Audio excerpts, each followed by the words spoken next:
இப்போ காப்பி வைக்க அம்மா வந்து எப்படி நல்லா வாசனையாக எப்படி வைக்கலான்னு பண்ணி காமிக்க போகிறாங்க, பார்க்கலாம் வாங்க.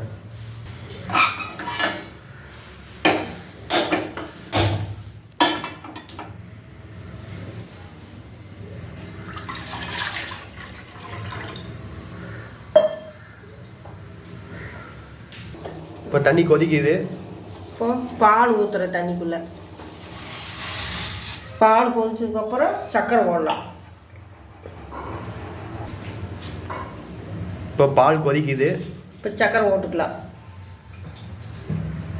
பஸ்கா போடுறேன், அப்புறம் நாட்டு சர்க்கரை போடலாம். நாட்டு சர்க்கரையை மூட போட்டிங்கன்னா திரிஞ்சு போயிடும் பால். அதனால் கொஞ்சம் அஸ்கா போட்டுட்டு நாட்டு சர்க்கரை போடணும். நாட்டு சர்க்கரைன்னா அஸ்கா சர்க்கரை மட்டும் போட்டுக்குங்க. நாட்டு சர்க்கரை நல்லது உடம்புக்கு. ஆனால் பால் திரிஞ்சு பூரா அதையே போட்டால் திரிஞ்சு போயிடும். அதனால் ரெண்டும் கலந்து போட்டுக்கலாம்.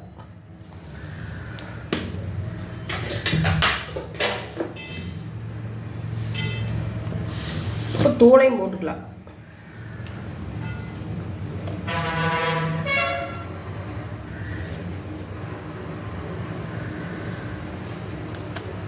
தூள் போட்டாச்சு. 2 தடவை பொங்க விடணும். பொங்கி வருட்டு அப்புறம் மணமாக இருக்குது.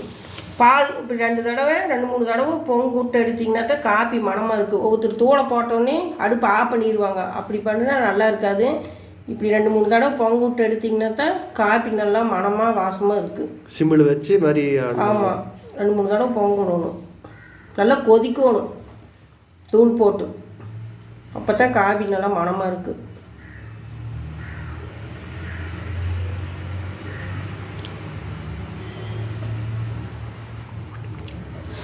அதுதான் நாட்டு சர்க்கரை அஸ்காவும் கலந்து ஓடுறது. நாட்டு சர்க்கரை மட்டும் போட்டால் திரிஞ்சு போயிடும்.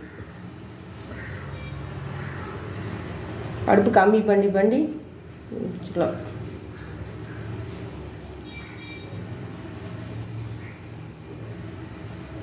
போதும், ஆஃப் பண்ணிடலாம். இப்போ வடிச்சுக்கலாம்.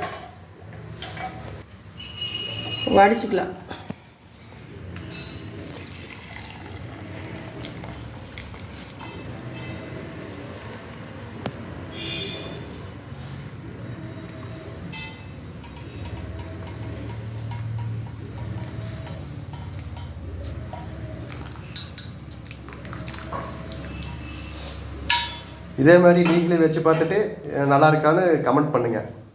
நல்லா மணமாக வாசனையாக இருக்கும்.